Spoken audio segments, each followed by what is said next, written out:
Angelbird's done it again. They just dropped the benchmark price for CFexpress Type A cards with the announcement of the AV Pro SE 330GB card. It'll fit your Sony Alpha 1, A7S III, FX3, FX6, and any other Sony camera using CFexpress Type A cards.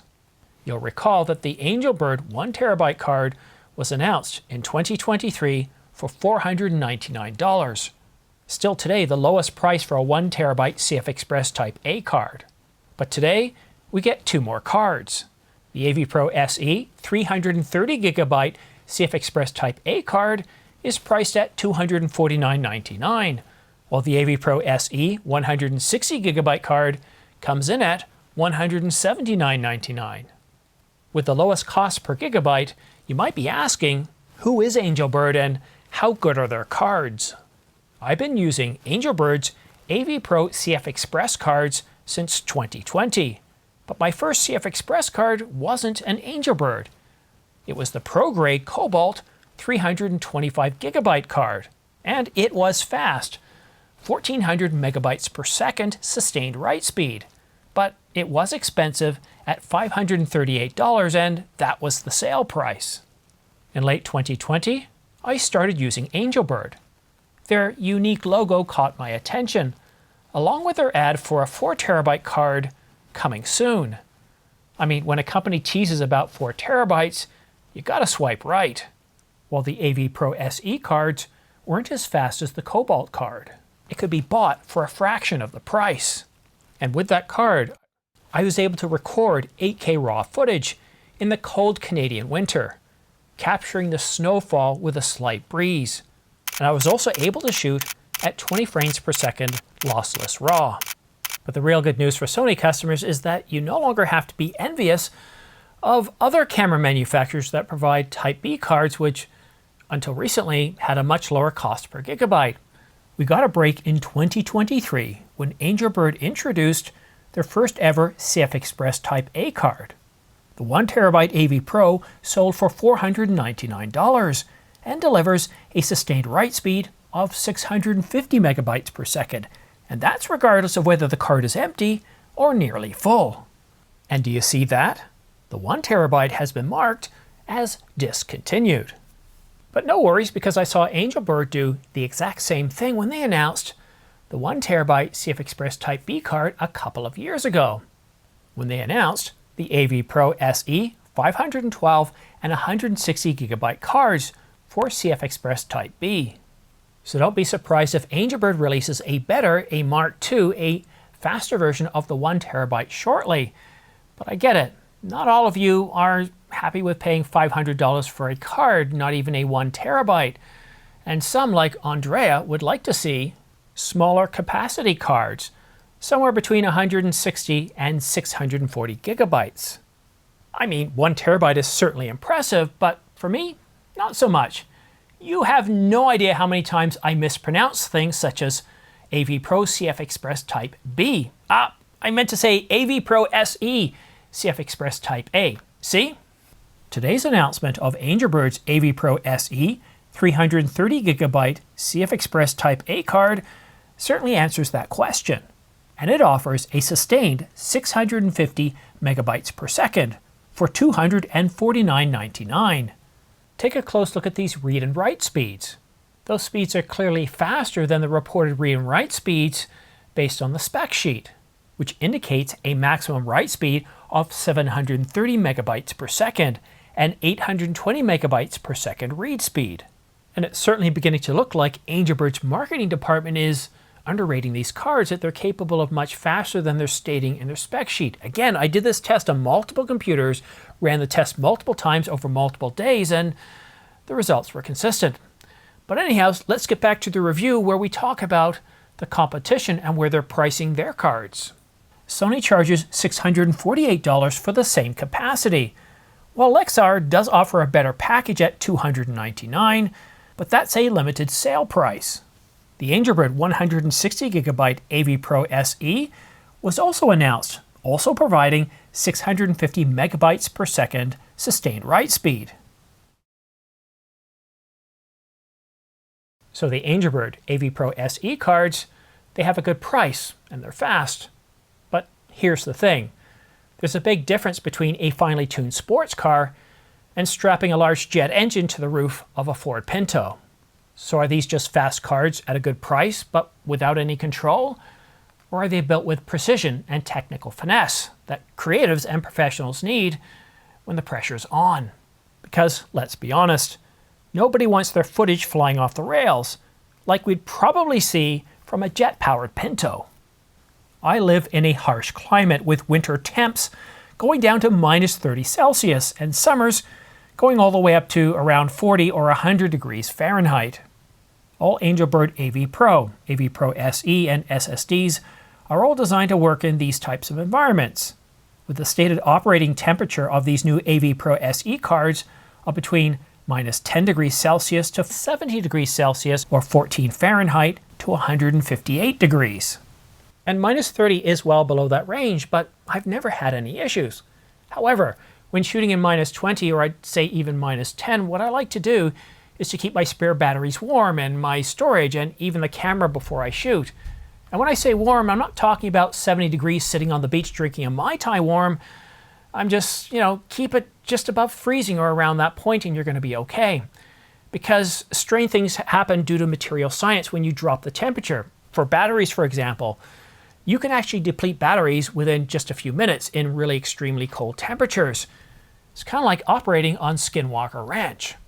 All Angelbird AV Pro SE and AV Pro cards have advanced thermal management that protect the card if the temperature exceeds those limits, protecting your content, having it shut down in a controlled fashion to prevent data corruption. I'm not exactly sure at what temperature this will happen, and Angelbird, they're not telling me. However, if we take a look at the operating data sheet, it's between -10°C and 70°C or 158 degrees Fahrenheit. So I suspect somewhere north of 70°C is where that heat protection management would kick in. The AV Pro SE cards also have a reduced power draw, and the content is protected from immediate power loss. I know what you're thinking. How could Angelbird possibly offer a very fast but also the most affordable card and still offer a high quality product? Well, the answer is simple. Angelbird designs and engineers their own storage products, and it's all done in this Dornbirn plant in Austria, giving them a competitive advantage over the competition. I'm no ambassador. I don't get to attend trade shows where I can eat unicorn steaks and drink ambrosia. These videos, they take an awful lot of time and effort. Kind of like putting together an IKEA set, but without the Allen key. But storage matters. It matters an awful lot. And I hate to see you overpay. And I do get it. There is one problem with doing reviews like this where I've only had the products for a couple of days. It's not enough to properly test the longevity of these cards. But I've been using their AV Pro line of Type B cards since 2020. I've never lost data or have a card fail. Kind of wish I could say the same thing about my career decisions. But we're here to talk about Angelbird's decisions and not mine. And not only have I used their CFexpress cards, but on a regular basis I use their SD cards, their micro SD cards, and their AtomX SSDs. And when it comes to the warranty, Angelbird backs up their AV Pro SE cards, the 160 and 330GB, with a 3-year warranty that also includes their free in-house data recovery service. That being said, never let a good warranty or even a good brand or reputation give you a false sense of security. You should always create a backup, multiple backups, and when you go on a trip or on a vacation, you're gone for a week or two, don't just record to one card, and always, always at the end of your day, offload that content on a portable SSD, for example, or on your computer. It's very important. And once you get back to your studio, once you get back to your home, have some sort of hourly backup to your computer. Now, if you have a Mac like I do right here, it comes with Time Machine. It's free. All you need is another piece of storage, and I just use a rather cheap 4TB Samsung drive, not a Pro, just an Evo. And that's more than sufficient. That protects everything on your computer. But you also have to protect against something happening to your location. Maybe you have a break-in, or maybe you have some other catastrophic event that renders your content destroyed. And that's where some sort of cloud backup comes. Now, you can use Apple and their cloud storage, but that's really not what I'm looking for. There's something called Black Blaze. I don't know the pricing, but I think it's somewhere around $100 to $200 a year, which is pretty affordable. However, look into the details, because I think whenever you get to a restoration, that's where you're going to pay an awful lot of money, and the prices can really go up. So take a look into solutions. I've been using Angelbird cards for a very long time. I've never had any issues with their AtomX cards. I've been doing it for about, 4 years, with their CFexpress Type A, Type B, their SD cards. But when you're working off a single card, something can happen. And even if you're dual recording off both cards, once you get back to your studio and you start editing, are you backing that up? Just please, I don't want you to go through what I went through. Have a backup. And if you are looking at buying these cards, the Angelbird AV Pro SE 160 gig or the 330 gigabyte cards, I have links in the description down below. A direct link to Angelbird, as well as B&H and Adorama. You should be able to order directly from Angelbird today, and should be able to order from B&H and Adorama, if not today, by next week at the very latest. By ordering from these affiliate links, I can get a small commission back, but it doesn't cost you anything extra. Oh, there is one other thing I need to tell you about. Whenever you purchase storage, whether it's a hard drive, an SSD, whether it's a CFexpress card, whether you order from the manufacturer or you order from Amazon, you should really run H2 test or FW read and write. Now, FW read and write, they're for the Mac, and what they do is they write to every single block of your storage. Why? Well, it's testing to see that it can do that, that your 330 gigabyte card is actually 330 gigabytes and not a bootlegged copy. But the other thing it does is it tests the speed, and it also lets you know at the end is, hey, you know what? We've written to every block of this card, no issues, go ahead and shoot, have fun with it. And so I do that with every single piece of storage I have. Unfortunately, with cards like 4 terabytes, it can take a bit of time to do this. But I highly recommend it. I mean, you don't want to go outside, start shooting with a card that hasn't been tested. Formatting it is not testing it. Format takes almost no time. To actually properly write to every single block and test it out, I can't recommend it enough. And if you are one of those people that likes to buy from Amazon, what Amazon does is, especially for very popular cards, they're not sourcing it from just one vendor, they might be sourcing it from multiple ones. And all it takes is for one of those to be a bootleg copy. You think you're getting a 128 gigabyte, a 512, and it's not. It's only a 16 or a 32, and they fiddle with the firmware so you think it's bigger. You'll keep recording, and you'll end up recording all over your footage and end up with nothing.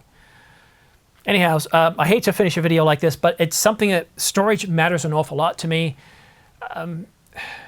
Always back up, have multiple locations, and don't forget to test your storage as soon as you get it. H2 test for Windows and FW write for Mac OS, I believe. Oh, and one last thing before I let you go.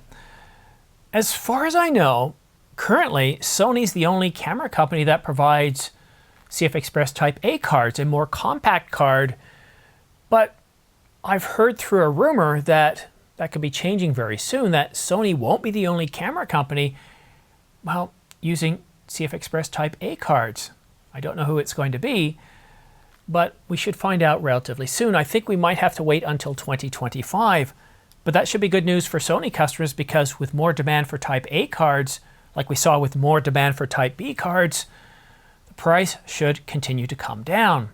The only question I have for you is, which camera company do you think could be coming out with a Type A card if, as I've heard, the rumors are true? Could it be a camera company that produces small cameras like OM Systems? Could it be Fuji? Or could it even be Nikon and Canon? Well, we'll just have to wait and see. As with any rumor, please take it with a grain of salt. Thank you so much for watching. Have yourself a great day, and we'll see you again soon.